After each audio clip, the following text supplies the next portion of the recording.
Hi everyone, welcome to another vlog. So in today's vlog, we are going to discuss how to research business schools. When you write B school essays, a lot of B schools will ask you, why do you want to study at this particular school? Even if they don't ask you, it just makes sense to, mention this in your essays. Just shows that you know what you're getting into. Typically for students, the only source of information that they make use of is the school's website. So you'll go to the website, you'll pick up the names of a few clubs, a few other developments that are mentioned on the website. And if you are putting in some effort, you'll probably research the names of some faculty and some important courses that they teach, and you'll mention these in your application. The thing for you to keep in mind is this is what 90% of the applicants would be mentioning in their applications, in their essays. And you ideally want to stand out, right? So keep in mind, just relying on the website will not be a good idea. I mean, you should definitely go through the website to know what the school is all about, but you ideally want to go much beyond the information that's just given to you on the school's website. So then, what other sources of information should you use? See, one source of information, if you have access to it, should definitely be your friends or relatives or acquaintances who may be studying at that school right now or who may have recently passed out of that school. Because from these guys, you can get a lot of inside information about things which are not mentioned on the website. Which electives to take, which professors are the star faculty over there, what extracurricular activities take place at the school, questions about the overall culture and environment at the school, things people do beyond classroom. So these are things, that a person who has studied at the school will be able to give you insights on. So use your friends and relatives who have passed out or who are studying at a particular school to get this information. What you will end up doing is use these guys as admission counselors, get them to vet your essays, read your essays. Please don't do that. I mean, okay, get their opinion. I have already covered this in a separate vlog. They may not be the best people to guide you into that school, but definitely use them as a source of information to get more information about a school. So now, what if you don't have any friends or relatives who are studying at the school right now or who has recently passed out? Then what do? This will probably be the case for most schools you're applying to. Then I'll give you, one or two ways, in fact, in which you can actually get the school to tell you all that you will eventually be writing in your applications. And that way is basically to start interacting with the school much before it's time to submit the application. Every school has these student ambassadors whose entire job is to interact with prospective students and answer their queries and explain to them why the school might be a good fit for their requirements. So you see, before you apply to a school, the tables are actually reversed. The school is also trying to sell itself to prospective applicants. So if you ask questions to the school, they will be very happy to reply back and try to convince you why the school might be a good fit for you or why it might be a bad fit for you. That's also possible.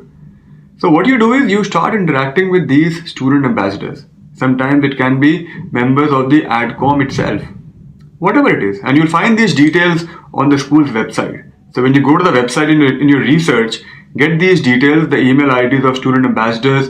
If you can't find the email ID, just write to the ADCOM of the school and tell them I have a few questions, who should I interact with? And they will pass you on to someone. I'll give you an example. I had a student from the entertainment domain. So he had worked as an assistant director on movies and he wanted to pursue an MBA course, and then he wanted to work for a studio. He was very, very focused. He only wanted to work for a studio. So then when we shortlisted say about 10 schools for him, we wrote to each of those schools asking them, this is basically my goal. I want to work in the entertainment domain. I specifically want to work for a leading studio in the US. So what will be my options at your school? So which studios have recruited from your school in the past? What other activities are conducted at the school that I could be part of, which would help me further this goal? And all of the schools wrote back with details. Cornell wrote back saying that they conduct this trip every year wherein students actually visit 3 or 4 leading studios. UCLA wrote back with the names of the leading studios who had hired from there in the past. So we actually managed to get a lot of information from the school, which we then mentioned in his application essays. And this was information, most of which was not available on the website. So if you are particularly looking at a very niche domain, such as entertainment for this student, then you anyway want to start communicating with the schools, because you won't find too much information on the website. You may even want to connect with the faculty. In case you have some particular course in mind that you want to attend at the school, you can again ask the student representative or the ADCOM to pass you on to a faculty to give you the details of a faculty who could tell you more about the course structure, or whatever questions you may have. And they will happily do that. They'll give you the details of the concerned faculty member, and you can start interacting with the faculty. This has two advantages. One, you will actually learn a lot about the school, things which are not mentioned on the website and things which most other applicants would not be aware of. And the second, you would be able to then show in the application essays the kind of research you've done and how well informed you are about the school. So then it will be easier to convince the ADCOM of why you think you'll be a good fit for the school, or the school is a good fit for you, because you've done enough research. If you just mention things which are there on the website, it doesn't have the same impact. So what you basically do is, you ask the school itself, this is what I want to do in life, this is my goal, why should I come to you? I mean, not in this language, but that's basically what you're doing. And let the school convince you of why you should go to that particular school. And then when you answer the essay question of that school, you mention all these things over there itself. It makes a big difference. You mention specific names. So you see, it's the smart way to work. Now I'll mention one last thing. If possible, and it will definitely be possible if you are a US resident, visit the school.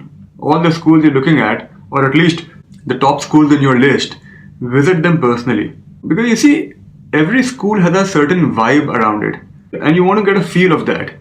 You must have noticed, even if you're trying to rent a house, some houses will give you a positive vibe, some will give you a negative vibe. That's something you want to get an understanding of.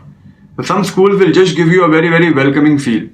Some schools may not do so. Some schools will look very, very claustrophobic or very, barricaded.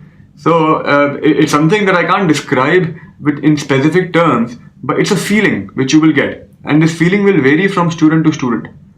So which is why it's a very good idea to physically visit schools. Of course, it also gives you an opportunity to face-to-face interact with the ADCOM, with current students of the school. Most schools will also let you attend a class or two over there.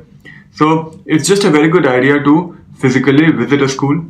If you are an international applicant and if you have a trip planned to that region, then by all means visit. Otherwise, it's okay. You don't have to purposely travel to visit the school. This also helps, if you are choosing between a couple of schools. For example, if somebody has an admit from a Harvard and Stanford both, then I would ideally visit both the schools and then take a call as to which one I want to go to. I wouldn't just base my decision on which one of the two I feel is a bigger brand or has a lower acceptance rate or, has better companies. I mean, I would ideally want to go there, get a feel of the place, the culture, the vibe, and then take a call. So it's a good idea if you can physically visit the school that you have shortlisted. So don't simply rely on the school's website to get information about the school. Make use of other sources of information. Get a little creative. Contact people, because all these are the hallmarks of a good manager, and that's what you want to show to the school you are. So I'll see you guys tomorrow in a new vlog. Have a nice day.